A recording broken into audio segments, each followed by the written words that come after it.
Selain tuntutan 18 tahun penjara, jaksa menuntut Kerry membayar denda sebesar 2 miliar rupiah subsidiar penjara 190 hari. Kemudian JPU meminta majelis hakim agar menjatuhkan pidana tambahan kepada Kerry untuk membayar uang pengganti kerugian negara sebesar 13,4 triliun rupiah subsidiar penjara 10 tahun.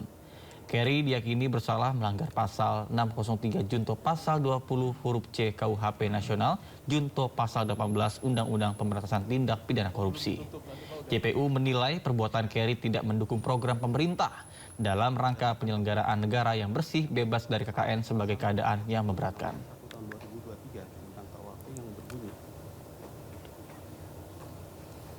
Anda kembali di Sindo Today pemirsa bersama kami. Tabrakan dua mobil mengakibatkan salah satu mobil terguling hingga menabrak pengendara motor di Goa, Sulawesi Selatan. Ya, supir mobil dan pengendara motor terluka parah. Perempuan. La ilaha illallah. La ilaha illallah. La ilaha illallah. Kecelakaan beruntun terjadi di Jalan Poros Patalasang, Goa, Sulawesi Selatan. Seorang pengendara motor wanita tergeletak tidak sadarkan diri usai ditabrak mobil pickup yang terguling usai bertabrakan dengan mobil lain. Miring, posisi miring.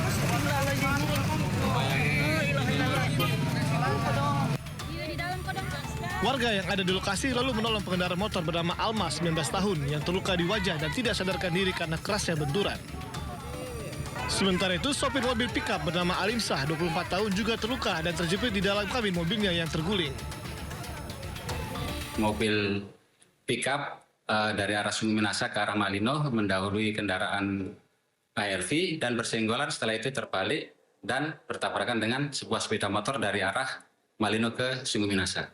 Kondisi korban saat ini di untuk kondisi sudah ditangani pihak medis di Rumah Sakit PKU Muhammadiyah dan Puskesmas Patalasang. Ketiga kendaraan yang terlibat ketabrakan beruntun ini kemudian diamankan untuk penyelidikan unit Gakum Satlantas Polres Goa. Dari Goa, Sulawesi Selatan, Bukma, iNews melaporkan. Kita beralih ke Aceh pemirsa. Gagal menanjak sebuah minibus terperosok ke dalam jurang di Kabupaten Bener Meriah, Aceh. Meski kendaraan rusak parah, namun tidak ada korban jiwa dalam peristiwa tersebut.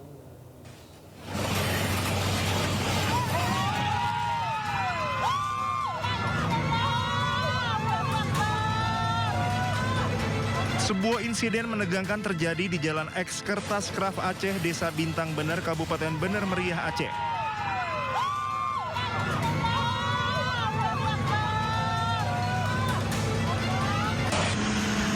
Sebuah minibus terperosok ke dalam jurang setelah gagal melintasi tanjakan curam di jalur lintas provinsi tersebut.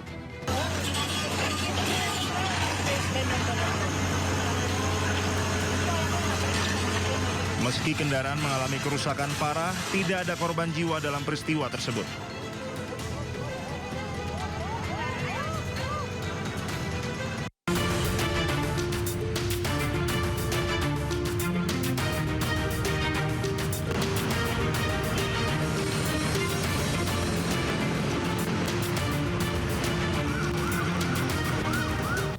Ya pemirsa, saatnya kita simak pantauan lalu lintas pada hari ini dan kami telah terhubung dengan Brigadir Treslinda dari NTMC Polri yang kini berada di kawasan Ragunan, Jakarta Selatan.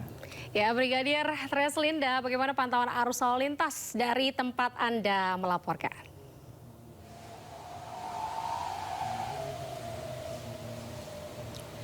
Ya baik, terima kasih rekan saya Nata Arman dan juga Anita di studio. Pemirsa, saat ini aktivitas masyarakat di kawasan Ragunan terlihat cukup ramai, seperti yang terlihat juga pada gambar saat ini arus lalu lintas dari arah Pejaten yang akan mengarah ke arah Ragunan maupun yang akan mengarah ke arah Cilanda dalam keadaan ramai cenderung tersendat di antrian traffic light. Selain didominasi dengan kendaraan angkutan umum, ini juga didominasi dengan kendaraan roda 2. Tentunya kami harapkan Anda untuk berhati-hati dengan aktivitas masyarakat pada pagi hari ini yang berlalu lalang di kawasan ini. Tentunya ini perlu diantisipasi dengan menjaga batas kecepatan kendaraan Anda. Kemudian untuk kendaraan yang akan berbelok arah ke arah Pasar Minggu sampai saat ini masih dalam keadaan relatif lancar. Namun untuk aktivitas kendaraan melalui ruas jalan TB Simatupang sampai saat ini dalam keadaan ramai, sudah mulai terlihat adanya peningkatan aktivitas kendaraan baik roda 2 maupun roda 4 di jalur arteri yang akan mengarah ke Cilandak dan juga Ragunan cukup ramai.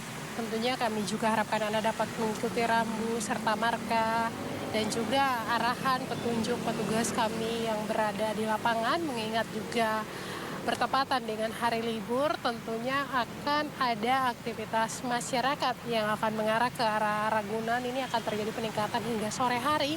Kami juga harapkan Anda tetap mengutamakan keselamatan di jalan sebagai kebutuhan. Kemudian Anita dan juga Nata untuk ruas tol TB Simatupang. Untuk arus lalu lintas yang akan mengarah ke Cilandak sudah terlihat adanya aktivitas peningkatan volume kendaraan, namun untuk arah sebaliknya dari arah Cilandak yang akan mengarah ke Fatmawati masih dalam keadaan relatif lancar. Meskipun lalu lintas lancar, tentunya kami juga harapkan Anda dapat mengutamakan keselamatan di jalan, gunakan jalur sesuai dengan ketentuan bagi Anda pengguna jalur tol untuk tidak menggunakan bahu jalan sebagai jalur Anda. Kemudian kami juga menginformasikan data IRSMS Korlantas Polri dalam kurun waktu 1 kali 24 jam terjadi 210 kasus laka lantas dengan rincian korban meninggal dunia 23 orang, korban luka berat 30 orang dan 269 orang luka ringan. Dari data tersebut 39% terjadi karena kecerobohan pengemudi. Tentunya hal ini juga menjadi perhatian pengguna jalan baik roda 2 maupun roda 4 agar mengutamakan keselamatan di jalan dengan mengurangi hal-hal yang dapat mengganggu konsentrasi sehingga terciptanya perjalanan yang aman dan juga lancar. Dan kembali ke rekan saya Nata dan juga Anita di studio, silakan. Ya, terima kasih Brigadir Treslinda atas laporannya dari kawasan Ragunan, Jakarta Selatan. Selamat bertugas kembali dan salam presisi.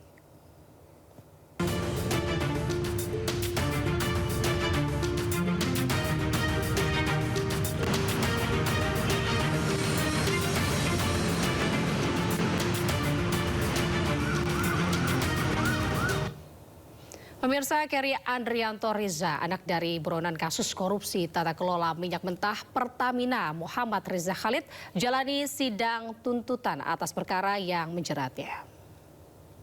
Pak Rifa, Pak Maya, Pak Edward. Ya. Sidang pembacaan tuntutan terhadap Muhammad Keri Andrianto Riza, anak pengusaha Riza Khalid sekaligus beneficial owner dari PT Navigator Katulistiwa, berlangsung di Pengadilan Tindak Pidana Korupsi Jakarta. Sebelumnya Keri didakwa merugikan keuangan negara hingga 285 triliun dalam kasus dugaan korupsi tata kelola minyak mentah dan produk kilang PT Pertamina. Disiapkan jadi bisa langsung. Jadi karena memang ini anggota